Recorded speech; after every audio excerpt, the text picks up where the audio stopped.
అందరికీ నమస్తే అండి. నేను doctor Mounika, consultant fertility expert, 49 hospital, LB Nagar, Hyderabad. మనం ఈరోజు ఎంబ్రియోస్ గురించి మాట్లాడదాం.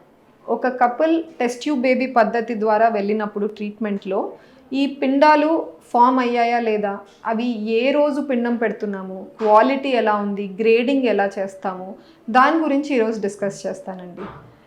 ఐవీఎఫ్ పద్ధతిలో ఒక లేడీకి ఎగ్స్ మనం బయటికి తీసిన తర్వాత అదే రోజు భర్తని వీర్యకణాల పరీక్షకు శాంపుల్ ఇచ్చినట్టు ఒక శాంపుల్ ప్రొవైడ్ చేయమని అడుగుతామన్నమాట. ఆయన శాంపుల్ ప్రొవైడ్ చేసిన తర్వాత, ఫర్ ఎగ్జాంపుల్ లేడీకి 10 గుడ్లు వచ్చాయి అనుకోండి, 10 గుడ్లల్లో కణాలు ఇంజెక్ట్ చేయడం జరగకపోవచ్చు. 10 గుడ్లల్లో ఎన్ని మెచ్యూర్ ఉన్నాయి అన్నది ముందు మేము చూసుకుంటాం. ఆ మెచ్యూర్ ఉన్న గుడ్లల్లోనే భర్త కణాలు ఏవైతే కదలిక ఉన్న కణాలు ఏవైతే ఉన్నాయో సెలెక్ట్ చేసుకొని ఒక్కొక్క మంచి మెచ్యూర్ గుడ్డులో ఒక్కొక్క కణంని ఇంజెక్ట్ చేయడం జరుగుతుంది. ఈ ఇంజెక్ట్ చేసే పద్ధతినే ఇక్సీ అంటారు. సో ఇక్సీ పద్ధతి ద్వారా ఇంజెక్ట్ చేశాక అటువంటి ఎగ్ని తీసుకెళ్ళి మనము లోపల ఇంక్యుబేటర్లో పెట్టేయడం జరుగుతుంది. పెట్టిన తర్వాత ఈ ఐవీఎఫ్ పద్ధతికి డాక్టర్ ఒక్కరే కాదండి, ఎంబ్రియాలజిస్ట్ అని ఉంటారు. సో ఆయన కూడా చాలా ఇంపార్టెంట్ రోల్ ప్లే చేస్తారు, జస్ట్ లైక్ ద డాక్టర్ గుడ్లు తీసి ఆయనకు హ్యాండ్ ఓవర్ చేసిన తర్వాత పిండం తయారయ్యేంత వరకు ఆ టోటల్ ప్రాసెస్ అన్నది ఎంబ్రియాలజిస్ట్ ఓవర్లుక్ చేస్తారు. సో ఈ ఎంబ్రియాలజిస్ట్ ఎగ్ లోపల స్పర్మ్ ఇక్సీ పద్ధతి ద్వారా ఇంజెక్ట్ చేశాక దాన్ని ఇంక్యుబేటర్లో పెట్టేస్తారు. నెక్స్ట్ డే ఫర్టిలైజేషన్ చెక్ అన్నది జరుగుతుంది. ఫర్టిలైజేషన్ చెక్లో ఏం చూస్తున్నాము అంటే ఎగ్ కణం కలయిక జరిగిందా లేదా అన్నది చూసుకుంటాం. అన్ని ఎగ్స్ ఫర్టిలైజ్ కాకపోవచ్చు, 80-90% దాకా ఫర్టిలైజ్ అవుతాయి. ఫర్టిలైజ్ అయిన ఎగ్స్ ఏవైతే ఉన్నాయో వీటిని ఇంకా కూడా నెక్స్ట్ చెక్ వచ్చేసి డే 3 రోజు చూస్తారు. థర్డ్ డే అంటే దాన్ని క్లివేజ్ స్టేజ్ ఎంబ్రియో అంటాం. ఐడియల్గా థర్డ్ డే రోజు మనం ఎంబ్రియో ఎలా ఉండాలని మనం ఎక్స్పెక్ట్ చేస్తున్నాము అంటే ఒక అవుటర్ లేయర్ ఉంటుంది అండ్ లోపల కొన్ని సెల్స్ ఉంటాయి, క్లస్టర్ ఆఫ్ సెల్స్. అవి ఎన్ని సెల్స్ ఉన్నాయి కౌంట్ చేయొచ్చు మనం ఆ పర్టిక్యులర్ డేలో. 6 సెల్స్ ఉన్నాయా, 8 సెల్స్ ఉన్నాయా, 10 సెల్స్ ఉన్నాయా అన్నది మనం కౌంట్ చేయడానికి పాసిబుల్ ఉంటుందన్నమాట. అలా కౌంట్ చేసిన తర్వాత సెల్స్ ఒక్కటే కాదండి, వేరే పారామీటర్స్ కూడా ఉంటాయి అవి గ్రేడింగ్ ఇవ్వడానికి. ఒక డే 3 లేదా క్లివేజ్ స్టేజ్ ఎంబ్రియోకి నంబర్ ఆఫ్ సెల్స్ చెప్పడం జరుగుతుంది. ఆ తర్వాత గ్రేడ్ 1, గ్రేడ్ 2, గ్రేడ్ 3 అన్నవి ఇస్తామన్నమాట. గ్రేడ్ 1 అంటే మంచిగా ఉంది, గ్రేడ్ 2 అంటే యావరేజ్గా ఉంది, గ్రేడ్ 3 అంటే మరీ పువర్గా ఉంది అని చెప్పడం. ఈ గ్రేడింగ్ ఏ బేసిస్ మీద ఇస్తాం? నేను ఆల్రెడీ డిస్కస్ చేశాను, నంబర్ ఆఫ్ సెల్స్ మనం కౌంట్ చేస్తున్నాము అని. ఆ సెల్స్ అన్నీ కూడా ఈక్వల్ సైజెస్ ఉన్నాయా లేదా, ఒకటి పెద్దగా ఉండడం ఒకటి చిన్నగా ఉండడం is not a good sign. So equal size blastomeres ఉండాలి. అది కాకుండా ఫ్రాగ్మెంటేషన్ అంటే చుక్కల్లాగా లోపల ఏదన్నా కనపడుతున్నాయా, అవి ఎంత పర్సెంటేజ్ ఆఫ్ ఎంబ్రియో కనపడుతుంది, 5%, 15%, మోర్ దెన్ 25% ఆఫ్ ఎంబ్రియోలో ఈ ఫ్రాగ్మెంటేషన్ కనపడుతుందా, దాన్ని బట్టి గ్రేడ్ 1, గ్రేడ్ 2, గ్రేడ్ 3 అనేది ఇవ్వడం జరుగుతుంది. ప్రిఫరబుల్లీ మేము గ్రేడ్ 1 ఎంబ్రియోస్తో ఎక్కువ సక్సెస్ రేట్స్ అనేది చూస్తున్నాం. ఇది డే 3 ఎంబ్రియో గురించి. నెక్స్ట్ వచ్చేసి ఇంకొక 2 days కల్చర్లోనే ఇంక్యుబేటర్లోనే మనం ఇంకా ప్రోగ్రెస్ చేయగలిగితే ఎంబ్రియోని అది డే 5 వెళ్తుంది అనమాట. డే 5 ఎంబ్రియో ఇంకొక పేరు, దాన్ని బ్లాస్టోసిస్ట్ అంటారు. ఈ డే 5 ఎంబ్రియో ఎలా ఉంటుంది ఫస్ట్ చూడడానికి అంటే బయట ఒక లేయర్ ఆఫ్ సెల్స్ ఉంటాయి అండ్ ఆనుకొని ఒక సైడ్ ఒక బాల్ ఆఫ్ సెల్స్ ఉంటాయి. దాన్ని ఇన్నర్ సెల్ మాస్ అంటారు. అవుటర్ లేయర్ని ట్రోఫోబ్లాస్ట్ అంటారు. ఈ అవుటర్ లేయరే రేపు పిండంని ట్రాన్స్ఫర్ చేసిన తర్వాత అతుక్కునే ప్రయత్నం చేసేది, ఫ్యూచర్లో బేబీ ప్లాసెంటా ఫామ్ చేసేది ఈ అవుటర్ లేయర్ ట్రోఫోబ్లాస్ట్. పక్కన ఒక ball of cells inner cell mass ఏదైతే ఉందో అది బేబీకి దారి తీస్తుంది అనమాట. బేబీ ఫార్మేషన్, లోపల ఆర్గన్స్ ఫార్మేషన్ అవన్నీ ఇది చూసుకుంటుంది. దీన్ని డే 5 ఎంబ్రియో అంటారు. డే 5 ఎంబ్రియోని కూడా గ్రేడ్ చేస్తాం. దాన్ని ఏఏ, ఏబి, బీబీ, ఏసీ ఇలాంటి పేర్లతో పెట్టి చూస్తామన్నమాట. నంబర్ కూడా ఒకటి రాస్తామన్నమాట. సపోజ్ 4AA అంటున్నాం అనుకోండి ఎంబ్రియో, 4 ఫస్ట్ నెంబర్ వచ్చేసి ఆ ఎంబ్రియో ఎంత ఎక్స్పాండ్ అయ్యి ఉంది, లోపల క్యావిటీ ఎలా ఉంది చూసుకోవడానికి నంబర్ పెడతాం. నెక్స్ట్ వచ్చేసి నెక్స్ట్ లెటర్ వచ్చేసి అది it is denoting the inner cell mass. Number of cells ఎన్ని ఉన్నాయి, క్లోజ్లీ ప్యాక్డ్ ఉన్నాయా లేదా దాన్ని చూసుకుంటాం. లాస్ట్ లెటర్ వచ్చేసి బయట ట్రోఫోబ్లాస్ట్ని డినోట్ చేస్తుంది. అది కనుక ఏ ఉంటే దాని మీనింగ్ బయట లేయర్ ఆఫ్ సెల్స్ చాలా ఉన్నాయి, టైట్లీ ప్యాక్డ్ ఉన్నాయి, ఛాన్సెస్ ఎట్ ప్రెగ్నెన్సీ మంచిగా ఉంది అని అర్థం. సికి వచ్చే కొద్దీ నంబర్ ఆఫ్ సెల్స్ తగ్గుతూ వస్తాయి, చాలా దూరంగా కూర్చొని ఉంటాయి అన్నమాట. అప్పుడు ఇలాంటి గ్రేడింగ్స్ ఇస్తూ పోతాం. ఈ గ్రేడింగ్ ఎందుకు ఇంపార్టెంట్ అంటే ఎన్నో రీసెర్చెస్ జరిగాయండి. ఈ గ్రేడింగ్ ద్వారా 2 బెనిఫిట్స్ ఉంటాయి. ఒకటి, యాజ్ అ డాక్టర్ ఇండియాలో నేను ఇక్కడ ఉన్నాను, నాకు ఒక పేషెంట్ ఉన్నారు, తనకు సో ఎంబ్రియోస్ ఫామ్ అయ్యాయి. ఇంకొక డాక్టర్ యూరోప్ లేదా అమెరికాలో ఉన్నారు, అక్కడ కూడా వాళ్ళు సిమిలర్ మెథడ్ ఫాలో అవుతున్నారు. ఇప్పుడు నేను ఆ డాక్టర్తో ఈ సో లేడీకి ఇలాంటి ఎంబ్రియోస్ ఉన్నాయండి అని మాట్లాడేటప్పుడు, డిస్కస్ చేసుకునేటప్పుడు నేను డీటెయిల్గా పిక్చర్ ఇలా ఉంది లేదా వాళ్ళకి పిక్చర్ పంపించే అవసరము, ఇలా సెల్స్ ఉన్నాయండి, ఇక్కడ ఇలా కూర్చొని ఉన్నాయని ఇంత డీటెయిల్గా మాట్లాడిన అవసరం ఉండదన్నమాట. ద మూమెంట్ నేను అవునండి నా దగ్గర ఒక 4AA ఎంబ్రియో ఉంది అంటే ఆ డాక్టర్కి ఆల్మోస్ట్ ఒక అండర్స్టాండింగ్ వచ్చేస్తుంది, ఒక పిక్చోరియల్ రిప్రజెంటేషన్ వస్తుంది, ఓ ఎంబ్రియో ఇలా ఉందా అని చెప్పేసి. ఒక యూనివర్సల్ లాంగ్వేజ్, ఏ కంట్రీ నుంచి వచ్చిన డాక్టర్ కానీ ఎంబ్రియాలజిస్ట్ కానీ, so they have a universal language, common language ఉండాల్సిన ఐడియాతో ఈ క్లాసిఫికేషన్ సిస్టమ్ తీసుకురావడం జరిగింది. One benefit. సెకండ్ బెనిఫిట్ ఏంటి అంటే రీసెర్చ్ ద్వారా మనం తెలుసుకోగలుగుతున్నాము, ఇలా ఈ గ్రేడింగ్ ఉన్న ఎంబ్రియోస్ ఇన్ని కేసెస్లో అతుక్కుంటున్నాయి, ఇలా గ్రేడింగ్ ఉన్న ఎంబ్రియోస్ ఇన్ని కేసెస్లో మాత్రమే అతుక్కుంటాయి. సో ప్రిఫరబుల్లీ ఇటువంటి గ్రేడింగ్ ఏ గ్రేడింగ్ లేదా గ్రేడ్ 1 ఎంబ్రియోస్ ఫామ్ అయితే బెటర్ ఛాన్సెస్ ఉంటుంది లేడీకి ప్రెగ్నెన్సీకి. ఇలా గ్రేడ్ 3 ఎంబ్రియోస్, సిసి ఇలా పువర్ గ్రేడ్ ఎంబ్రియోస్ వస్తే ఛాన్సెస్ అంత బాగా ఉండకపోవచ్చు.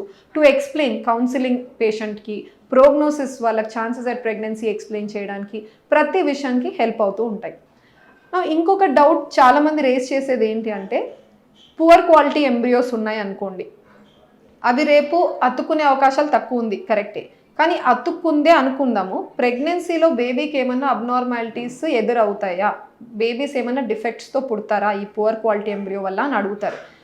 ఇవన్నీ మార్ఫలాజికల్ గ్రేడింగ్, అంటే చూడడానికి ఎలా ఉంది బయట నుంచి మాత్రమే అండి ఈ గ్రేడింగ్, లోపల ఉన్న జీన్స్కి ఎటువంటి సంబంధం లేదు. అందుకని ఒక పువర్ క్వాలిటీ ఎంబ్రియో రేపు అతుక్కొని మీకు ప్రెగ్నెన్సీ ఇచ్చినప్పటికీ బేబీలో అబ్నార్మాలిటీస్ ఉండే ఛాన్సెస్ ఏమీ ఎక్స్ట్రా ఉండవు మీకు. Like any other routine case, మీ ఏజ్ పరంగా లేదా మీ ఫ్యామిలీ హిస్టరీ పరంగా ఎటువంటి రిస్క్ ఉంటుందో అంత మాత్రమే ఉంటుంది. అందుకని పువర్ క్వాలిటీతో ఎంబ్రియోస్ తో ప్రెగ్నెన్సీ వచ్చినప్పటికీ టెన్షన్ తీసుకోవాల్సిన అవసరం అయితే ఉండదు. ఇలా గ్రేడింగ్ ఆఫ్ ఎంబ్రియోస్ ఉంటాయి. సో మీ రెస్పెక్టివ్ డాక్టర్స్తో మీరు గ్రేడింగ్ గురించి డిస్కస్ చేసుకొని, ఏ ఎంబ్రియోస్ ట్రాన్స్ఫర్ చేస్తే బెటర్ అన్నది మాట్లాడుకొని, ఇలా కౌన్సిలింగ్తో మీరు పార్టిసిపేట్ చేసుకోగలిగితే డెఫినెట్గా మీ ఛాన్సెస్ అట్ ప్రెగ్నెన్సీ అనేది మీరు డెఫినెట్గా ఇంప్రూవ్ చేసుకోవడానికి స్కోప్ ఉంటుంది. IUI సైకిల్స్ గురించి మాట్లాడతానండి. అంటే ఫెయిల్ అయిన వాళ్ళల్లో మనం ఎన్ని సైకిల్స్ వెళ్ళొచ్చు, లేదా ఎవరిలో అయితే మనం ఇమీడియట్గా హయ్యర్ లెవెల్ ట్రీట్మెంట్స్కి డెసిషన్ తీసుకోవాల్సి ఉంటుంది. In general IUI success rates 15 నుంచి 20% వేరీ అవుతూ ఉంటాయి. దాన్ని మనం నంబర్స్లో ట్రాన్స్లేట్ చేస్తే 10 కపుల్స్కి మేము కనుక IUI చేస్తే 1 or 2 కపుల్స్ కన్సీవ్ అవుతున్నారు, రిమైనింగ్ కపుల్స్కి ఫెయిల్ అవుతుంది. అప్పుడు వీళ్ళలో ఏం చేస్తాము అంటే వాళ్ళ ప్రొఫైల్ ఆఫ్ కేస్ ఏంటి అన్నది మళ్ళీ రీఅసెస్ చేయడం జరుగుతుంది. అంటే మ్యారేజ్ అయ్యి ఎన్ని ఇయర్స్ అవుతుంది, ఇంతకుముందు పాస్ట్లో అబార్షన్స్, మిస్క్యారేజెస్ హిస్టరీ ఏమన్నా ఉన్నాయా, ఆల్రెడీ పిల్లలు ఉన్నారా, లేదంటే వేరే ఏమన్నా co existing medical conditions, otherwise fibroid uterus, గర్భసంచిలో గడ్డలు ఉండడము, ఎండోమెట్రియోసిస్ ఇలాంటి ప్రాబ్లమ్స్ ఏమన్నా ఉన్నాయా, ఇవన్నీ ఇట్లా డిఫరెంట్ పారామీటర్స్, ఎగ్ నంబర్స్, కణాల సంఖ్య ఎలా ఉంది, ఇవన్నీ రీఅసెస్ చేయడం జరుగుతుంది. దీన్ని బట్టి ఫర్దర్గా మేము చెప్తామన్నమాట. బుక్స్ ప్రకారంగా, థియరీ ప్రకారంగా వెళ్తే దిసే అప్ టు 3 సైకిల్స్ మనం హ్యాపీగా ట్రై చేసుకుంటూ వెళ్ళొచ్చు. రీజన్ ఇస్, ఎందుకు 3 సైకిల్స్ ఇలాంటి నెంబర్ ఎందుకు పెట్టాము అంటే క్యుమ్యులేటివ్ సక్సెస్ రేట్ అని ఒకటి ఉంటుంది. ఈ క్యుమ్యులేటివ్ సక్సెస్ రేట్ అన్నది ఫస్ట్ సైకిల్లో 15 to 20% ఉంటుంది.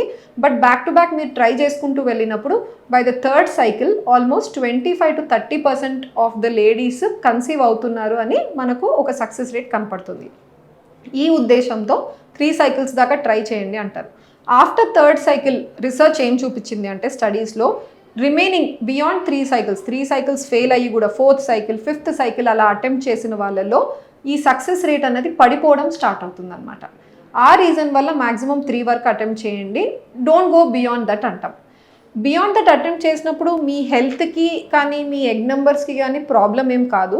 But the only issue is మీరు టైమ్, మనీ ఇన్వెస్ట్ చేస్తూ ఉన్నారు. నిజంగా కనుక ఏదో ప్రాబ్లం అయి ఉన్నట్టయితే మాత్రం మనకు IUIలో చాలా తక్కువ సక్సెస్ రేట్స్ ఉన్నాయి. అందుకని నెక్స్ట్ ట్రీట్మెంట్ తీసుకోవడం బెటర్ ఆప్షన్ అని చెప్తాం. సో 3 IUIs ఫెయిల్ అయిన వాళ్ళకి క్రాస్ రోడ్స్లో 2 ఆప్షన్స్ ఇవ్వడం జరుగుతుంది మోస్ట్ ఆఫ్ ద డాక్టర్స్. ఒకటి ఏం చెప్తారు అంటే లాపరోస్కోపీ, డైరెక్ట్గా కెమెరా వేసుకొని లోపల గర్భసంచి ట్యూబులు కరెక్ట్గా అండాశయం మీద కూర్చున్నాయా లేదా, అతుకులు ఏమన్నా ఉన్నాయా లోపల, ఇవన్నీ చూసుకొని ఉన్నట్టయితే దాన్ని సరి చేసుకొని మళ్ళీ get back to trying for IUI, మళ్ళీ ఒక 2-3 సైకిల్స్ ట్రై చేసుకోవచ్చు ఇది రీఅసెస్ చేసుకొని. లేదు ఇదంతా చేయాలని అనుకోవట్లేదు అంటే మనం సైడ్ లైన్ చేసేసి డైరెక్ట్గా టెస్ట్ ట్యూబ్ బేబీ పద్ధతికైనా వెళ్ళొచ్చు అంటారు. ఎందుకు ఈ రెండు ఆప్షన్స్ ఇవ్వడం జరుగుతుందంటే ఒక ఎంటిటీ ఉంటుంది, అన్ఎక్స్ప్లెయిన్డ్ ఇన్ఫర్టిలిటీ అంటారు. ఈ అన్ఎక్స్ప్లెయిన్డ్ ఇన్ఫర్టిలిటీ ఆల్మోస్ట్ 30-40% కేసెస్లో ఉన్నాయి. మాకు ఒక 10 కేసెస్ ఓపీకి వస్తే దాంట్లో నియర్లీ 4 కేసెస్ దాకా ఇదే ప్రాబ్లం. ఇక్కడ ఏంటి ప్రాబ్లం అంటే కణాలు బాగుంటాయి, ట్యూబ్స్ ఓపెన్ ఉంటాయి, లేడీ సైడ్ నుంచి ఎగ్ నెంబర్స్ కూడా బాగానే ఉన్నాయి, గుడ్డు పెరుగుతుంది, విడుదల అవుతుంది, అయినప్పటికీ వాళ్ళకి ప్రెగ్నెన్సీ అనేది రావట్లేదు. అది ట్యాబ్లెట్లతో రావట్లేదు, ఐయుఐలో కూడా వర్కౌట్ అవ్వట్లేదు. సో ఇలా కేసెస్ అన్ఎక్స్ప్లెయిన్డ్ ఇన్ఫర్టిలిటీలో ప్రాబ్లం ఉన్న వాళ్ళు బాగా ఫ్రస్ట్రేషన్గా ఉంటారు అనమాట. ఎందుకంటే ఏంటి ప్రాబ్లం తెలియట్లేదు, దానికి సొల్యూషన్ చెప్పట్లేదు, ట్రీట్మెంట్స్ వర్కౌట్ అవ్వట్లేదు, ఏం చేయాలి అని ఎక్కువగా బాధపడుతూ ఉంటారు. అన్ఎక్స్ప్లెయిన్డ్ ఇన్ఫర్టిలిటీ అన్నది ప్రాబ్లం లేదు అని కాదండి, the term it self is saying it is unexplained. Problem లేదని కాదు, ప్రాబ్లం ఉంది కానీ మేము దాన్ని కనుక్కోలేకపోతున్నాం.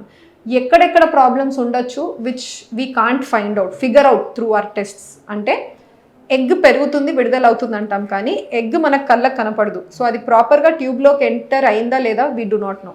నెక్స్ట్ ట్యూబ్ ఓపెన్ ఉందా లేదా చూసుకోవడానికి అనేకమైన టెస్ట్స్ ఉన్నాయి. ఈ పక్క నుంచి డై పంపిస్తే ఇంకొక సైడ్ నుంచి స్పిల్ అయిందా లేదా చూస్తాము. అయినప్పటికీ ట్యూబ్ లోపల ఉన్న లైనింగ్ కరెక్ట్గా ఉందా, ట్యూబ్ డైనమిక్స్ మూమెంట్ ఎలా ఉంది, ఫంక్షనింగ్ ఎలా ఉన్నది మనం చూడలేము. కణాలు కూడా అంతే, కోట్లల్లో ఉండొచ్చు, నార్మల్ కౌంట్స్ ఉండొచ్చు, అది వెజైనాలో డిపాజిట్ కావచ్చు లేదా ఐయుఐలో మనం పైన యూట్రస్ లోపల డిపాజిట్ చేయొచ్చు.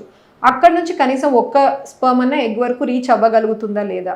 ఫర్టిలైజేషన్, ఆ కలయిక స్టెప్లో ఎన్నో మల్టిపుల్ సబ్ స్టెప్స్ ఉంటాయి. యాక్రోజోమ్ రియాక్షన్, కెపాసిటేషన్, ఎన్నో క్లినికల్ ఫ్యాన్సీ టర్మ్స్ ఉంటాయి. ఇవన్నీ ప్రాపర్గా జరిగితేనే కలయిక జరిగి ఒక పిండం అన్నది ఏర్పడుతుంది. తయారైన పిండం కూడా జన్యుపరంగా ప్రాబ్లమ్స్ ఉండడం వల్ల గర్భసంచి లైనింగ్ దగ్గర అతుక్కోకుండా పడిపోవచ్చు. ప్రీ క్లినికల్ లాసెస్, అవి మనకు ప్రెగ్నెన్సీ వచ్చింది లోపల అన్నది కూడా మనకు తెలియదు, అది 30% కేసెస్లో జరుగుతుంటాయి. వీటన్నిటిని మనం అర్థం కానివి, మనకు కనపడనివన్నీ టర్మ్ చేసేసి ఒక carpet under one single name they have pushed it, that is unexplained infertility. వీళ్ళలో ఒక 3 cycles ట్రై చేసి లాపరోస్కోపీ అన్నా చేసుకొని మళ్ళీ ట్రై చేయడం, లేదా ఐవీఎఫ్ కన్నా వెళ్ళమని అడ్వైస్ చేస్తాం. లేదు ఈ ఎండోమెట్రియోసిస్ లాంటి కండిషన్స్ ఉన్నాయి, ట్యూబ్స్ అతుకులు ఏమన్నా ఉన్నాయి, అదర్వైజ్ తనకు రిజర్వ్ గుడ్ల సంఖ్య బాగా తగ్గిపోతుంది, మేల్ ఫ్యాక్టర్ సబ్ఫర్టిలిటీ, కొంచెం కణాలు తక్కువ ఉన్నాయి లేదా కదలిక మైల్డ్లీ తక్కువ ఉన్నాయి, ఇలాంటి రీజన్స్ వల్ల ఐయుఐస్ అటెంప్ట్ చేసుంటే మాత్రము బుక్కిష్గా అంటే 3 cycles వెళ్ళడం అలా చేయకుండా యూ కెన్ ఆల్వేస్ డీవియేట్. అంటే 1 cycle వర్కౌట్ కాలేదు అన్నా కూడా ఇమీడియట్గా మనము డీవియేట్ అయ్యి ఐవీఎఫ్ లాంటి ట్రీట్మెంట్ని కూడా చూస్ చేసుకోవచ్చు. రీజన్ ఇస్ ఐవీఎఫ్లో ట్యూబ్స్ అవసరం ఉండదు, డైరెక్ట్గా ల్యాబ్లో పిండం తయారవుతుంది అండ్ పిండం డైరెక్ట్గా యూట్రస్లో ట్రాన్స్ఫర్ చేసినప్పుడు సక్సెస్ రేట్ ఐవీఎఫ్ ఐయుఐతో పోల్చుకుంటే ఆల్మోస్ట్ 6-7 times హైయర్ ఉంది. అందుకని మీ ప్రొఫైల్ ఏంటి, మీ కేస్ ఏంటి, దాన్ని బట్టి మీరు డిస్కస్ చేసుకోండి మీ క్లినీషియన్తో. ఎన్ని cycles ఐయుఐ వెళ్తే బెటర్, ఎప్పుడు ఐవీఎఫ్కి వెళ్ళిపోతే బెటర్ అన్నది మీరు డిస్కస్ చేసుకోవాల్సి ఉంటుంది. Thank you.